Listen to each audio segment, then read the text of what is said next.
This is the next video in our Python videos for 2 minutes. In this video, we're going to do an if-else statement. This is where the program can make a decision based on what the user inputs. It can do one thing or it can do something else. It's a simple if-else statement. Now, I've started this by writing a variable here called color.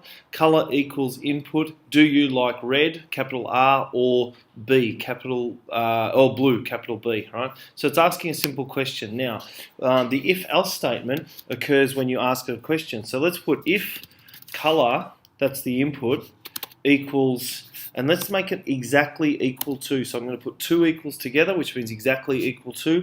If color equals R, colon, so I'm saying if the input from the user equals capital R, I'm putting inverted commas so because it's going to be a string. If it equals R, then let's print a statement. Notice it's tabbed in. Print in brackets. I like red 2 exclamation mark. Close inverted commas. Close bracket. And then we're going to put in an else colon return. We don't need to do the color equals R because if they haven't chosen R, then they must have chosen B. So we can put in the else statement, print in brackets, blue is the best. Something like that. So we've got two statements. So I'll go over the program again. We've set up a variable here. It's an input statement. Do you like red, capital R, or B, or blue, capital B? If the color equals red, then print I like red too.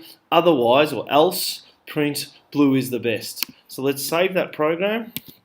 We're just going to save this as if.py, just as a test. Let's run it.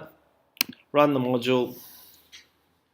Do you like red or blue? I'm going to put R, and it comes up I like red too. If we run it again, this time I'll put B,